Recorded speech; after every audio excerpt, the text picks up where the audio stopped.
Nilalait nila yung mga construction worker na mababaho daw, libagin, nakakadiri. Akala mo naman talaga kung kagaganda ng mga buhay ng mga to. Ang lakas manlait ng kapwa. Anong masama sa pagiging construction worker? Construction worker ka man o naman trabaho mo basta hindi ka nagnanakaw, marangal na trabaho yan. Ang hindi lang marangal, itong utak ng mga taong to na walang ibang laman kundi ang manlait ng kapwa na akala mo naman talaga ang gaganda ng mga buhay. Pati mukha, di ba? Kala mo kung sino maganda yung mga babae dyan? Hindi ko na lang ipangano dito yung mga mukha eh. Baka mamaya magsipagpalagan, mag-iyakan naman yung mga yan. Yung mga babaeng diring-diri sa mga construction worker na lagi na lang pinupost sa TikTok, kahit dito sa Facebook, na pass sa mga construction boy. Nakakadiri sila, ang babaho nila. May mga vlogger dyan, kilala nyo na yan, kahit di ko nasabihin, napanood nyo rin naman yan. Grabe, diring-diri, wow ha. E di sana kayong gumawa ng mga bahay ninyo. Ayaw nyo pala eh. Nandidiri pala kayo sa mga construction worker. Kayong gumawa. Tingnan natin. Masyado kayong magagaling sa buhay eh. Ha? Baka yung mga magulang ninyo, baka yung trabaho niyan, kawatan yan. Ha?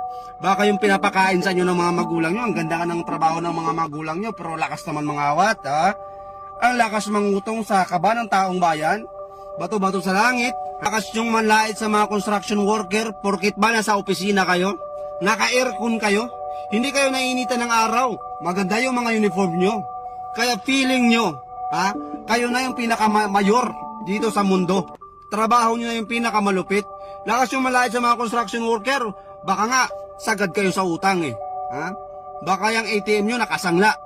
Tapos lait kayo ng lait sa mga construction worker. Ang mahirap nyan, mas malaki pa yung sahod ng mga construction worker kaysa sa inyo.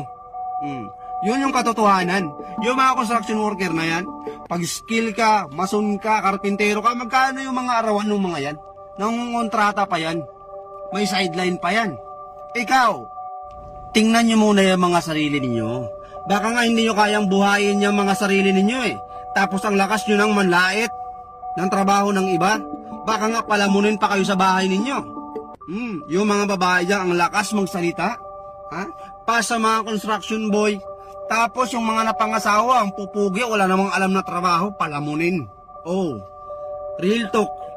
Real talk, babae pa yung nagtatrabaho. Yung lalaki nasa bahay lang kasi nga, pass daw siya sa construction boy kasi nakakadiri. Mababaho. O nag-asawa ng pogi ngayon, yung pogi, saksaka ng tamad. Oh, siya yung nagtatrabaho, magaling, palakpakan. Magiting kang babae ka. Yan tayo eh. Bago mo tingnan yung kamalian ng iba, tingnan mo muna yung sarili mo. Baka hindi perfecto yung buhay mo, kaya dahan-dahan sa pananalita. Ito ha, shout out sa mga TikToker dyan, sa mga babae dyan na akala mo kung sino maganda, na lagi nalang pinapangalantaran na pa sa mga construction boy, mababaho sila, kadiri sila. Hoy, huwag kayong magsalita ng tapos, kaibigan, ha mga girls. Baka nyan, pag nakapag-asawa kayo, ha? Baka may hirap na hirap pa kayo sa buhay. Huwag masalita ng tapos.